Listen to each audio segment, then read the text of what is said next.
Hi friends, ఈ video నచ్చినట్లయితే like చేయండి, సబ్స్క్రైబ్ చేయండి. విక్కీ, పద్మావతి వాళ్ళ ఇంటికి వస్తూ ఉంటారు. ఇంట్లో ఉన్న వాళ్ళందరూ చాలా బాధగా కనిపిస్తూ ఉంటారు.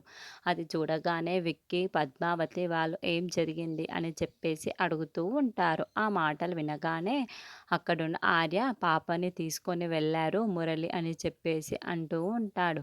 ఆ మాటలు వినగానే అక్కడున్న పద్మావతి, విక్కీ వాళ్ళు ఒక్కసారిగా షాక్ అయిపోతూ ఉంటారు. ఇంతలో అరవింద దగ్గరికి మురళి వచ్చి మర్యాదగా దీని మీద సంతకం చెయ్యు అని చెప్పేసి అంటూ ఉంటాడు.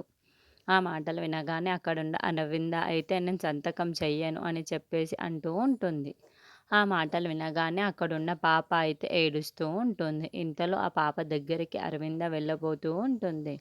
అది చూడగానే అక్కడున్న మురళి అయితే నువ్వు వెళ్ళడానికి వీలు లేదు, ఇక్కడ సంతకం చేస్తేనే ఆ పాప బ్రతుకుంటుంది, లేదంటే అదిగో వాడి చేతిలో నుండి కిందన పడేస్తూ ఉంటాడు. అప్పుడు ఏం జరుగుతుందో నీకే తెలుసు కదా, మర్యాదగా దీని మీద సంతకం చేస్తావా లేదా అని చెప్పేసి అడుగుతూ ఉంటాడు. ఆ మాటలు వినగానే అక్కడున్న అరవింద్ అయితే నేను సంతకం చేస్తాను అని చెప్పేసి సంతకం చేయబోతూ ఉంటుంది. ఇంతలో అక్కడికి అయితే విక్కీ వస్తూ ఉంటాడు. అక్క, నేను వచ్చేసానక్క, నేను చూసుకుంటాను, నువ్వు కాముగా సైడ్‌గా నుండు అని చెప్పేసి అంటూ ఉంటాడు.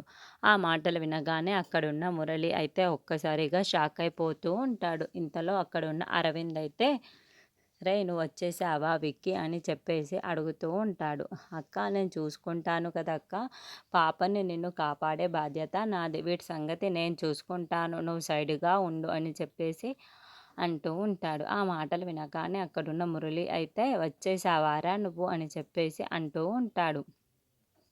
ఆ మాటలు వినగానే అక్కడున్న విక్కీ అయితే నువ్వు వచ్చేసావా, రా చూసుకుందాం అని చెప్పేసి అక్కడున్న మురళిని అయితే గట్టిగా తన్నుతూ ఉంటాడు. అది చూడగా